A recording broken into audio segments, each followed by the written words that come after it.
Hello friends, अस्सलाम वालेकुम। कैसे हैं आप सब? आई होप आप सब ठीक होंगे। अल्हम्दुलिल्लाह मैं भी अच्छी हूँ।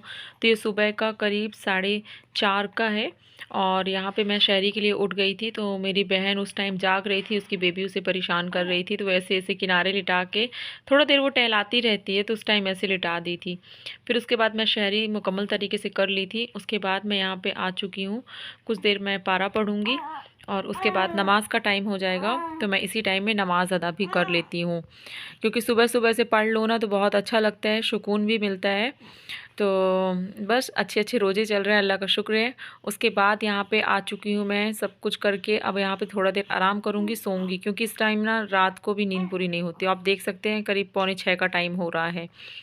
तो ये हो चुकी है सुबह। अब यहाँ से हमारी सिस्टर ट्रांसफ़र हो रही है दूसरे रूम में, तो खाला उसको ले जा रही थी और आज घी निकालना था, तो मैंने घी पका लिया था। फिर यहाँ पे अम्मी आके उसको ऐसे दूसरे बर्तन में रख रही थी, क्योंकि इकट्ठा निकालो ना तो उसका थोड़ा थोड़ा ना वो चला जाता है जो नीचे का होता है।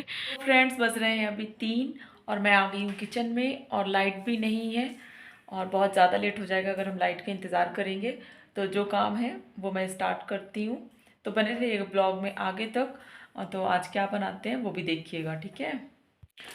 तो फ्रेंड्स, ये रखी हुई है ब्रेड और आज मैं सोच रही हूँ ब्रेड पकौड़े बनाने के लिए। और ब्रेड पकौड़े के साथ और क्या बनाने का प्लान है वो आपको मैं आगे दिखाऊंगी। तो अभी इसकी बहुत सारी तैयारी करनी होगी मुझे, तो मैं इसकी फिलिंग के लिए अभी मसाला तैयार करती हूँ। और ये आलू भी अभी उबाल के रख लिए हैं, तो इनके छिलके भी उतार लिए हैं। और ये हमारे घर के आलू होते हैं, इसलिए ना थोड़ा साइज़ इनका छोटा है, तो कोई बात नहीं। जैसे तो ये आलूओं को मैं सबसे पहले तोड़ लेती हूँ और आज मैं सोचती हूँ कि आपसे जो भी बातें करती जाऊँगी और ब्लॉग बनाती जाऊँगी। देखती हूँ आज का ब्लॉग मेरा कैसे बनता है। तो आपको कैसे वाला पसंद आएगा आप बताइएगा। फर्स्ट टाइम मैं कोशिश कर रही हूँ, अगर सब कुछ अच्छा रहा तो मैं ये वॉइस डाल दूँगी। अगर आगे पीछे की कोई वॉइस नहीं आई, अदरवाइज मतलब किसी और की, तो फिर मैं करूँगी। अगर नहीं ऐसे हुआ तो फिर कोई बात ही नहीं है। आलूओं को ना पहले से छिलके निकाल के रख लो तो फिर अच्छा रहता है, नहीं तो उनमें ना थोड़ा गीलापन रहता है। और मैं हमेशा हाथों से ही मैश करती हूँ, हाथों से मुझे ये अच्छा रहता है, अंदाज़ रहता है कि आलू के टुकड़े कितने बड़े होने हैं कितने छोटे होने हैं, तो वो ठीक रहता है। और फिर जिसको जिस हिसाब से सही लगे। कुछ हमारे खेतों से धनिया आती है और इस तरीके से हम लोग स्टोर करके रख लेते हैं, और ये ज़्यादा दिन वैसे चलती नहीं है। तो इसमें कुछ देसी वाली धनिया भी है और कुछ नॉर्मल जो होती है वो भी हैं।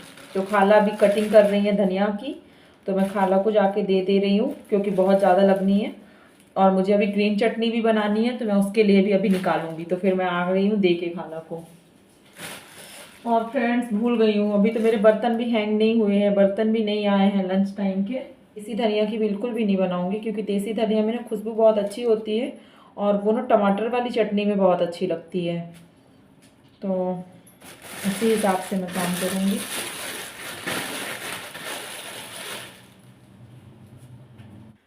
तो यहाँ पे आ चुके हैं, ये नाश्ता के टाइम के बर्तन थे जो अभी मैं इन्हें सेट करूँगी, और इसी टाइम मैं करती हूँ, क्योंकि इस टाइम में थोड़ा लेट हो जाता है हर एक चीज़। और फ्रेंड्स, बता दूं कि आज फ्राइडे है, फ्राइडे का ब्लॉग आएगा आपके पास। तो पहले मैं बर्तन सेट कर लेती हूँ। तो फ्रेंड्स, यहाँ पे ना मैं जल्दी जल्दी से अपने बर्तन सेट कर लेती हूँ, क्योंकि बर्तन सेट हो जाएंगे ना तो बर्तन लगते भी बहुत ज़्यादा हैं। आप सबको पता होगा कि कुकिंग टाइम में इस समय सबसे ज़्यादा बर्तन की ही परेशानी बढ़ी है, बर्तन साफ़ करना और फिर बर्तनों को यूज़ करना। तो यहाँ पे मैं ग्रीन चटनी बना रही हूँ, और यहाँ पे मैंने ना मूंगफली भी इसमें डाल दी थी, लहसुन डाली है, और आप देख सकते हैं कि अच्छी तरीके से ये ग्रीन चटनी बन चुकी है। ब्रेड में इसको लगाऊंगी और यहाँ पे थोड़ा सा मैं नमक डाल दे रही हूँ, तो सादा नमक नहीं है। और उसके बाद यहाँ पे ना ऑयल डाल रही हूँ मसाला रेडी करने के लिए। तो तड़के की मैं सारी तैयारी कर ली थी, लेकिन मुझे ऑयल ज़्यादा लग रहा था, तो मैंने सोचा पहले ही मैं ऑयल निकाल दूँ, क्योंकि जब ऑयल ना गाढ़ा गाढ़ा सा रहता है हम डालते हैं, और जब वो गर्म होता है तो उसकी क्वांटिटी थोड़ी हमको ज़्यादा दिखते हैं ना जब, तो वो चीज़ें ना मुझे बाद में ही एहसास होती है, मैं उस टाइम निकाल ही देती हूँ। तो यहाँ पे मैंने कड़ी लिप्स डाली है, थोड़ी सी मस्टर्ड सीड डाली है, जीरा डाला है, और प्याज डाल दी और हरी मिर्च है। तो इसको मैंने डाल दिया है ऑयल पे, और जब ये थोड़ा अच्छी तरीके से हो जाएगा तो इसमें मैं पाउडर मसाले भी डालूँगी, और साथ साथ ना मैं दूसरे काम भी अपने यहाँ पे देखती जाती हूँ, क्योंकि कोई रमज़ान में ना ऐसा होता नहीं है कि हम एक ही चीज़ बनाएंगे और हम एक दो चीज़ें सोचते हैं, लेकिन ऐसा होता है कि चीज़ें बहुत सारी बन जाती हैं। मेरा तो डेली यही होता है। और यहाँ पे चना भी मेरा फ्राई हो गया था, तो मैंने उसमें धनिया पत्ती डाल दी है खूब सारी काट के। और यहाँ पे दूसरी तरफ मेरी तैयारी हो रही है, तो इसमें मैंने अदरक लहसुन का पेस्ट भी डाल दिया है। और ये सारी चीज़ें हम पहले से बना के रख लेते हैं तो यूज़ होती रहती हैं, नहीं तो डेली डेली कहाँ हो पाएगा। और ये पाउडर मसालों में मैं बेसिक मसाले वही डालती हूँ जो आप मेरे रूटीन में डेली देखते होंगे, हल्दी, नमक, मिर्ची और थोड़ा सा धनिया पाउडर। तो ये सिंपल जैसे आलू बड़े का मसाला बनता है ना, वैसे ही होता है। और उसके बाद मैंने इसमें आलू जो मैश करके मैंने रखे थे वो सारे इसी में मैंने डाल दिए हैं। अब इसको अच्छी तरीके से मिक्स करूँगी। तो मिक्स मैं ना गैस के ऊपर अच्छी तरीके से मेरे से होता नहीं है, तो हमेशा गैस को ना मैं हमेशा सिम कर लेती हूँ और स्लो करने के बाद फिर मैं अच्छी तरीके से मैश करती हूँ नीचे रख के कढ़ाई। तो मेरे से ना ये आदत होती है कि मतलब ना जो हमें ना लगानी होती है ताकत, वो मेरे को गैस के ऊपर रख के नहीं मिलती है। तो जिस तरीके से हो वैसे ही काम चला लेती हूँ। और यहाँ पे ना खूब सारा थोड़ा सा मीन्स डाल दिया है अमचूर पाउडर। तो मुझे लग रहा था इसका थोड़ा टेस्ट अच्छा आएगा। चाट मसाला भी डाल सकते हैं, लेकिन मैंने चाट मसाला इसमें बिल्कुल भी नहीं डाला था। उसके बाद यहाँ पे फ्रेंड्स धनिया पत्ती डाल के उसको किनारे कर दी। अब यहाँ पे मैं बना रही हूँ बेसन का बैटर। तो बेसन के बैटर में मैंने होममेड मसाला, हल्दी और नमक डाल दिया था। और भी चीज़ें अगर आपको लगती है मिर्ची वगैरह तो आप डाल सकते हैं, मैंने कुछ ऐसे ही बनाया था। और थोड़ा सा आप सोडा डालना चाहें तो वो भी खाने का सोडा डाल दें। तो फ्रेंड्स अब ना यहाँ पे प्रोसेसिंग हो रही है ब्रेड में चटनी लगाने की। तो ग्रीन चटनी भी लगा दी और मैंने टोमेटो केचप भी रखा हुआ था, वो भी लगाते जा रही हूँ। और ऐसे अच्छा सारा सा मसाला भरूंगी, क्योंकि घर में मसाला जब है तो हम अच्छा भर के ही बनाएंगे। और फिर यहाँ पे मैंने सोचा कि कटलेट भी बना लेती हूँ। तो मैंने कुकुम्बर कट कर लिया था थोड़ा बड़े बड़े साइज़ में, और उसके बाद इसको भी अच्छे से सेट करके रख दूँगी। तो मैंने काफ़ी सारी ब्रेड मतलब कटलेट भी बनाई थी और काफ़ी सारा मैंने कटिंग कर लिया था ब्रेड पकौड़े के लिए। और यहाँ पे आप देख सकते हैं कि मैंने ये छोटे छोटे से गोले बना के रखे हैं, तो इसके मैं आलू बड़े भी निकाल लूँगी। क्योंकि ना ब्रेड इतनी ही थी और मसाला ज़्यादा था, तो मुझे लगा कि सारी चीज़ें बन जाएंगी तो अच्छा लगेगा। और फ्रेंड्स इस टाइम ना बहुत ज़्यादा किचन में बिल्कुल डस्टिंग हो गई थी, आप देख सकते हैं चारों तरफ ब्रेड ही ब्रेड मुझे दिख रही थी। तो मुझे लगा अब मैं सारे किचन को क्लीन कर देती हूँ पहले, फिर दूसरे काम करूँगी। तो फ्रेंड्स किचन वगैरह क्लीन हो गई है और अब यहाँ पे मैं डालना शुरू करती हूँ ऑयल पे ब्रेड पकौड़ा पहले। और ये थोड़ा ना पकने में टाइम लगेगा और स्लो फ्लेम पे ही इसको पकाना होता है। तो पहले तो हाई है, उसके बाद जैसे मैं थोड़ा देखती हूँ जब ऑयल पे जाता है और वो थोड़ा सेट हो जाता है ना जब ऑयल पे, तभी ठीक रहता है उसको पलटने में। और बहुत भारी हो जाता है वो ऑयल पे जाके, तो इसको ना इतने अच्छे से हम सोचे कि ना बड़े स्पून से या स्टैनर से पलटे तो नहीं बनता है। तो मैं हमेशा ना इसको पलटने के लिए ना नाइफ़ का यूज़ करती हूँ। तो नाइफ़ बाजू में मैं रख ही लेती हूँ। और एक तरफ मेरी सिमाई भी बन रही है, तो सिमाई बन के मेरी यहाँ पे रेडी हो चुकी है, आप देख सकते हैं। और इसका मैंने कुछ भी नहीं बनाया। और उसके बाद यहाँ पे फिर मैं उसके बाद आलू बड़े निकालना शुरू कर दी हूँ, क्योंकि एक ही चीज़ निकालूंगी ना तो वो एक ही चीज़ उसमें रखी रहेगी और फिर अम्मी के लिए दिक्कत हो जाती है, इंतज़ार करना पड़ता है दूसरी चीज़ों का। तो साथ साथ ना मेरे दूसरे भी चीज़ें होती रहती हैं और प्लान बहुत ज़्यादा हो जाता है कि कभी होता है कि हाँ हमारी प्लानिंग है आज हम ये बनाएंगे, लेकिन ऐसा होता है कि रमज़ान की इफ्तार में ना अल्हम्दुलिल्लाह इतनी बरकत होती है कि हम ना भी सोचे कुछ करने को फिर भी हम बहुत कुछ कर ले जाते हैं।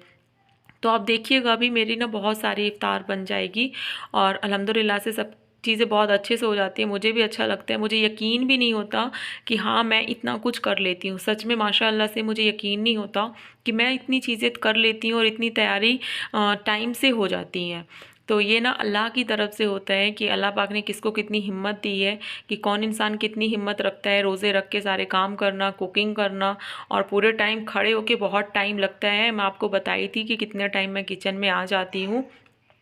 तो कोई बात नहीं फ्रेंड्स, रोज़दारों के मुंह में जब जाता है ना तो ये दुआओं का सबब बनता है और नेकियां हमारी अल्लाह के घर पे लिखती हैं। दुनिया कुछ देखे ना देखे, ये तो हमारा एक रूटीन है, तो हम आपके साथ शेयर कर देते हैं और बता देते हैं। तो नेकियां भी शायद कम हो जाती होंगी, लेकिन हो गया ये हम लोग का काम है, तो हम अपना काम कर रहे हैं। और ये होता है कि हम जो कर रहे हैं तो हो सकता है, सबसे अच्छी बात होती है एक दूसरे से सीखने को मिलता है। तो अगर हम कुछ कर रहे हैं ना तो लोगों को हिम्मत मिलती है कि हाँ उन्होंने ऐसा किया तो हम भी कर सकते हैं। सबसे अच्छी चीज़ ये होती है, हमको भी हिम्मत मिलती है दूसरों की चीज़ें देखकर।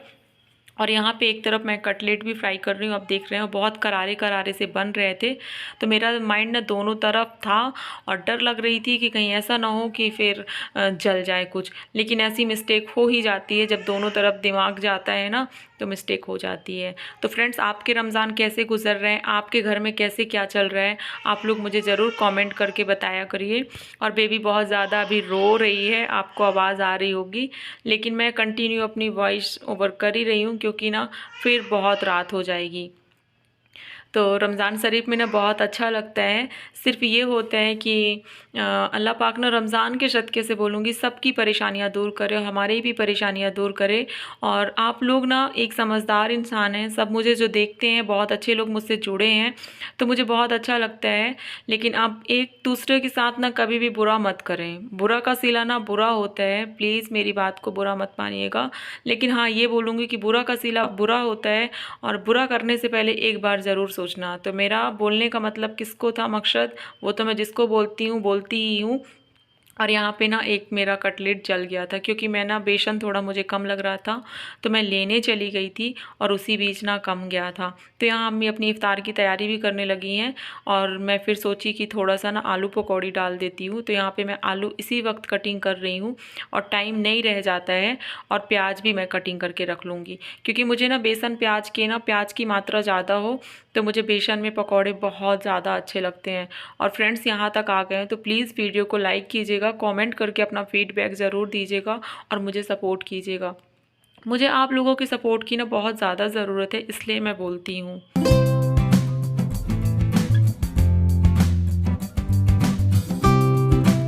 तो फ्रेंड्स, यहाँ पे पकौड़ियाँ भी निकलना शुरू हो गई हैं और कलर ना इसका मैं देखा करती हूँ मोबाइल में इतना अच्छा नहीं आता, कहीं पे अच्छा आ जाएगा कहीं पे नहीं आएगा। तो ये जो प्याज की पकौड़ियाँ बन रही हैं ना, बहुत ज़्यादा अच्छी बनी थी और मुझे सच में ये बहुत अच्छी लगती हैं। तो टाइम बहुत कम बचा था, बहुत जल्दी जल्दी से टाइम गुजर रहा था, लेकिन मेरा ये था कि नहीं, मुझे करना है, बना लेना है, टाइम से हो जाए। तो हो जाती हैं चीज़ें, ऐसा नहीं है, लेकिन ना मशीन बनना पड़ता है। ऐसे लगेगा बिल्कुल मशीन की तरीके काम करो तो ही काम ख़त्म हो पाएंगे टाइम में। तो हो गया, टाइम से तो हो ही जाता है फ्रेंड्स। और आप लोग को सपोर्ट बना रहेगा ना, मुझे बहुत प्यारे प्यारे कमेंट आते हैं, बहुत अच्छा लगता है मुझे जब अच्छे अच्छे कमेंट मैं पढ़ती हूँ ना, तो और भी अच्छा मेरे दिल को लगता है। तो यहाँ पे ना फ्रेंड्स, दाल बची हुई थी थोड़ा सा कल की, तो एक दो बार ही निकला है मतलब कढ़ाई में, तो मैंने सोचा कि इसको भी डाल के निकाल देती हूँ। चीज़ें ना हमेशा बच ही जाती है और मैं फ्रिज में डाल देती हूँ कि नेक्स्ट डे के लिए भी काम आ जाएगा। और यहाँ इफ्तार की प्लेट लग रही थी तो मैंने दिखा दी है, ये मेरी इफ्तार की तैयारी अम्मी ने करके दी हुई थी और ये अम्मी की ड्यूटी होती है। तो यहाँ पे ना अज़ान होने लगी थी, तब मैं आके यहाँ बैठी थी रोज़ा इफ्तार करने के लिए।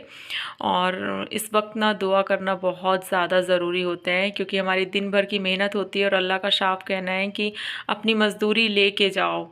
दिन भर आपने जो मेहनत की है वो आपकी मज़दूरी है और आप अपनी मज़दूरी इस टाइम ज़रूर लेके जाओ। तो दुआ बनती है और सब लोग दुआ किया करें, इस टाइम की दुआ अल्लाह पाक के घर में बहुत जल्दी से कबूल होती है। और ये महीना भी ना 15 रमज़ान हो रहे हैं, कल हो जाएंगे इंशाअल्लाह, और ये महीना भी इतने अच्छे से गुजर जाएगा कि किसी को ना पता भी नहीं चलता। तो मैं मिलूँगी आपसे नेक्स्ट ब्लॉग में, आप अपना रखिएगा ख्याल। अस्सलाम वालेकुम, अल्लाह हाफिज़।